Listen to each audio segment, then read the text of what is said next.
Well, I propose page 1, line 11, at end insert the words as printed on the marshalled list. My Lords, it's a great privilege to speak after the noble and learned Lord Hope of Craighead.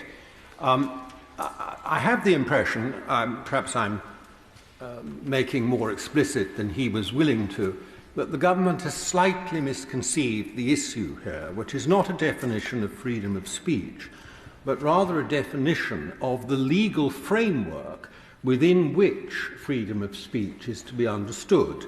That is, it's the meaning of the words within the law that are at issue slightly more than the words freedom of speech. And as I see it, and I'm subject, of course, to correction by the noble and learned Lord because the amendments are in his name, as I see it, the two amendments, Amendment 1 and Amendment 10, offer a reasonably clear choice as to the legal framework within which freedom of speech is to be understood. The first, Amendment 1, roots it firmly in the European Convention on Human Rights, in Article 10 of that convention. I will just say as an historical aside that reading that, and I'm referring here to the remark made by the noble and learned Lord when he drew the contrast between freedom of expression and freedom of speech.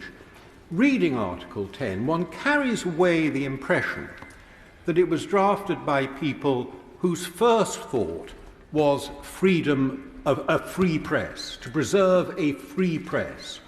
And given the history of Europe, much of Europe, in the 19th and 20th centuries, when we had a free press already by the beginning of the 19th century, when the use of press censorship in many European countries was the principal means of political control, one can understand why the freedom of the press was such an important and vital issue to those who drafted the European Convention.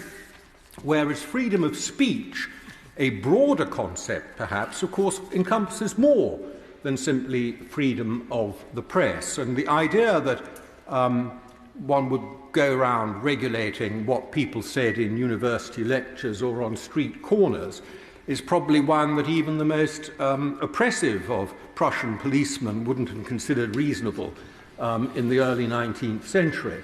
But here we are nowadays with a different approach to the regulation of speech, perhaps an even more restrictive one than the Prussian policeman had. And so we have to tackle this issue in a slightly different way. Noble Lord, he may be being rather kind to the Prussian police in the remarks that he's just said. I've no doubt at all that in the early 19th century the Prussian police were extremely interested in what was said in colleges and on street corners. Well, I'm happy to take the historical dispute offline, as they say, and discuss it with the noble and learned Lord afterwards. But our concept of freedom of speech in traditional English law is a broader one, and it concerns things not merely that are said in the press, but also what you might say at Speaker's Corner, and what you might say amongst your friends, and in colleges and in universities. And Amendment 10 seeks to root the notion of the legal framework in which we're considering freedom of speech in that broader English law, common law tradition.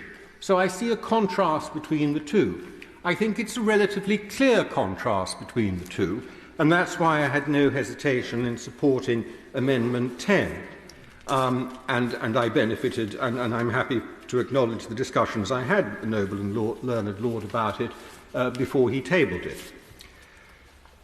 The government is not taking either of those clear choices, it seems to me.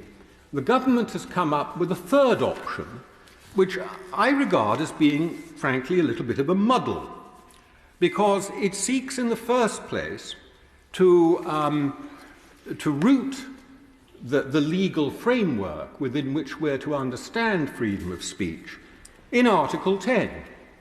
But it refers specifically to Article 10.1. Now, as the noble and learned Lord said in his opening remarks, Article 10.1 is, if you like, the positive part of Article 10. It's the part that goes out and says freedom of speech is very important, freedom of expression, rather, is very important and has to be protected. It is Part 2 of Article 10 that then goes on to say the exercise of these freedoms and so forth may be subject to such formalities, conditions, restrictions or penalties for various purposes, which it then lists, and I won't detain the House by reading out. So it's the restrictive part. Now, there is no mention of Part 2, Paragraph 2 of Article 10 in the government's amendment, and ministers with whom I've had the benefit, and I'm grateful for it, of discussions about this, have said to me that it's clear that they intend this to be a freedom which is consistent with what I've described as the English common law tradition of freedom of speech. And that then brings me to the question, if that's what they mean, but they still wish to root it in Article 10, what has happened to Paragraph 2 of Article 10? Does the government's amendment mean that Article 2 is disapplied in relation to the understanding of freedom of speech, as it is to sit in this bill following the government's amendment? As drafted, the amendment is pregnant with Article 2, but we do not know if the birth is going to take place. What is the role of Part 2 of Article 10, Part 2 of Article 10 in this? So my own view is that the government, with this late amendment, has a lot of explaining to do to try to make clear to us, to noble lords, what is being achieved, and if this is the right means of achieving it, if their intention is to have a broad understanding of freedom of speech, why they are rooting it in Article 10 in the first place, and what has happened to the second part of Article 10, and wouldn't it be much better if my noble friends on the front bench simply opted for one of the two amendments tabled by the noble and learned Lord, ideally number 10?